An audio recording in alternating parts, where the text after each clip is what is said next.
পুটিকে সাহেবরা তাদের নিজেদের ডেরায় তুলে নিয়ে আসে। এদিকে ভবানী পুটির পেছন পেছন ওখানে চলে আসে আর বলে, সাহেব তোমরা যাকে নিয়ে এসেছো পুটি দিদিকে ছেড়ে দাও।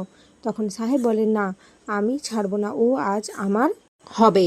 যেটা শুনে ভবানী বলেন, না আমি থাকতে পুটি দিদির কেউ কোনো ক্ষতি করতে পারবে না, আমি বাঁচাবো। তখন সাহেব বলে, তুমি কে? তখন ভবানী বলে, আমি নাটোরের রাজরানী ভবানী। যেটা শুনে সাহেব বলে যে এখান থেকে তাকে চলে যেতে, কিন্তু ভবানী কোনো কথা শোনে না।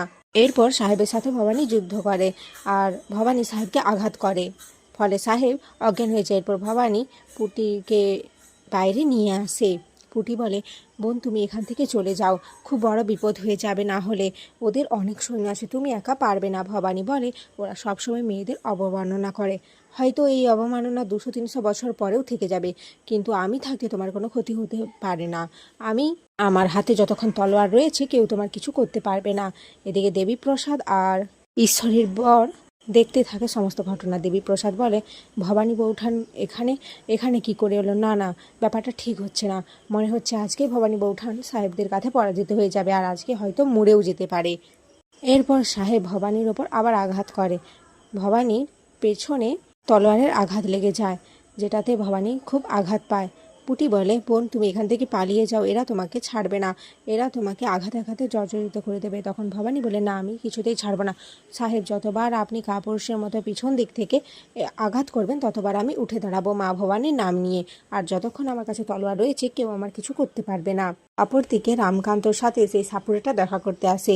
সাপুরের সমস্ত কথা রামকান্তকে বলতে যাবে, ঠিক তখনই একজন সৈন্য খবর দেয় যে ভবানী সাহেবদের পেছনে তাড়া করেছে, সাহেবরা একজন মেয়েকে তুলে নিয়ে গিয়েছে। যেটা শুনে রামকান্ত আর ওখানে স্থির থাকতে পারে না, রামকান্ত চলে আসে।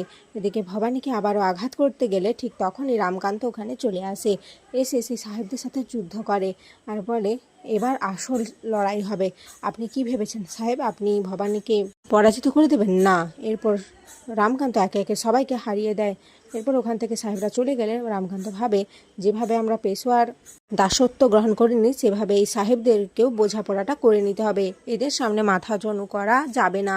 এদিকে ভবানীর পিঠে অনেক বড় আঘাত লাগায়। পুটি বলে, যা হয়েছে সব আমার জন্য হয়েছে, আমি চাই ভবানীকে রাজরানীকে আমার বাড়িতে নিয়ে যেতে। এরপর রাজরানীকে পুটি তার বাড়িতে নিয়ে আসে।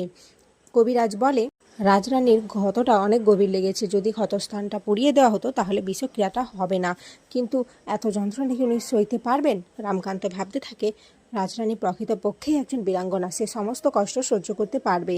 এরপর পুটিকে রামকান্ত বলে হলুদ বাটা নিয়ে আসতে। পুটি ওখান থেকে চলে গেলে রামকান্ত ভবানীর কাছে এসে ভবানীকে বলে, আমি তো জানতি তুমি লড়াই করতে পারো, যুদ্ধ করতে পারো। ভবানী বলে, আপনি আমার কাছে আসবে না যুবরাজ, আমি আমি ঠিক আছি, আমি উঠে বসতে পারবো। তখন ভবানী রামকান্ত বলে, না আপনি অজুহাত দিচ্ছেন, আপনি পারবেন না। এরপর ভবানী নিজের যন্ত্রণা সহ্য করে উঠে বসে। তারপর রামকান্তকে বলে, কি হয়েছে যুবরাজ, এবার আপনি শান্তি পেয়েছেন? আমি উঠে বসেছি, ভবানী কখনো হাঁটতে শেখেনি।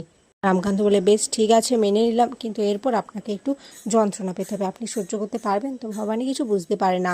তারপর দেখে যে যুবরাজ একটি ছুরি গরম করে ভবানী সেই কাটা স্থানে রাখছে, যেটা দেখে ভবানীর খুব যন্ত্রণা হয় আর যুবরাজের খুব কাছাকাছি চলে আসে। আগামী পর্বে দেখা যায় পুটি এই দৃশ্য দেখে খুব কষ্ট পেতে থাকে, বলে একজন স্ত্রী তার স্বামীর কাছাকাছি আসবে এইরকম একটা বিপদের সময়, এটা তো স্বাভাবিক, কিন্তু আমার এত কষ্ট হচ্ছে কেন? এরপর ভবানীর ক্ষতস্থানে পুটি হলুদ বাটা লাগাতে থাকে আর বলে, বোন সব ঠিক হয়ে যাবে, তোমার জ্বালা পড়া বন্ধ হয়ে ঠিক হয়ে যাবে। ভবানী মনে মনে ভাবে, এই জ্বালা পড়া তো আমার মনের মধ্যে হচ্ছে, সেই জ্বালা পড়া তো কখনো বন্ধ হবে না, ঠিকও হবে না। আর এখানেই আজকের পর্ব শেষ হয়ে যায়।